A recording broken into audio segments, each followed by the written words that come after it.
ఖమ్మం జిల్లా సత్తుపల్లి బీజేపీ విజయ సంకల్ప యాత్రలో ఫ్లెక్సీ వివాదం చోటు చేసుకుంది. రాముడు చిత్రంతో ఉన్న ఫ్లెక్సీని కొంతమంది గుర్తు తెలియని వ్యక్తులు ధ్వంసం చేశారు. దీనిపై స్థానిక బీజేపీ యువ నాయకులు ఆగ్రహం వ్యక్తం చేశారు. బీజేపీ నాయకుడు ఆచంట నాగస్వామి మాట్లాడుతూ ఫ్లెక్సీలను ధ్వంసం చేసి హిందువుల మనోభావాలను దెబ్బతీస్తున్నారని విమర్శించారు.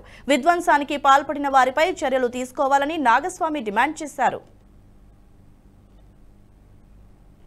సంకల్ప యాత్ర సత్తుపల్లిలో నిర్వహించడం జరిగిందో ఆ విజయ సంకల్ప యాత్రను సూచిస్తూ భారతీయ జనతా పార్టీ ఏర్పాటు చేసినటువంటి ఫ్లెక్సీలపై దాడిని తీవ్రంగా ఖండిస్తున్నాం. మరి గతంలో సత్తుపల్లి నియోజకవర్గ పరిధిలోనే ఎక్కడా కూడా ఒక రాజకీయ పార్టీకి సంబంధించిన ఫ్లెక్సీల మీద కానీ పార్టీల మీద కానీ ఈ విధమైన దాడులు చేసే సంస్కృతి ఈ ప్రాంతంలో లేదు.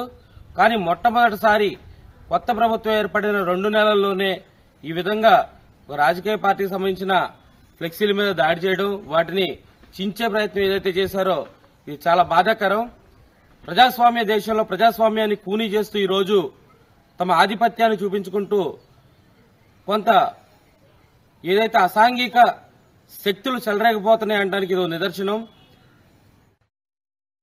ఈ వీడియో మీకు నచ్చినట్టయితే లైక్ చేయండి, 10 మందికి షేర్ చేయండి. అలాగే కామెంట్ల రూపంలో మీ అభిప్రాయాలను మాతో పంచుకోండి. Nationalist hub group of channels ను సబ్స్క్రైబ్ చేసుకుని తెలుగునాట జాతీయవాద జర్నలిజాన్ని ప్రోత్సహించండి. ఈ వీడియో కింద ఉన్న బెల్ ఐకాన్ పై క్లిక్ చేయడం మర్చిపోవద్దు.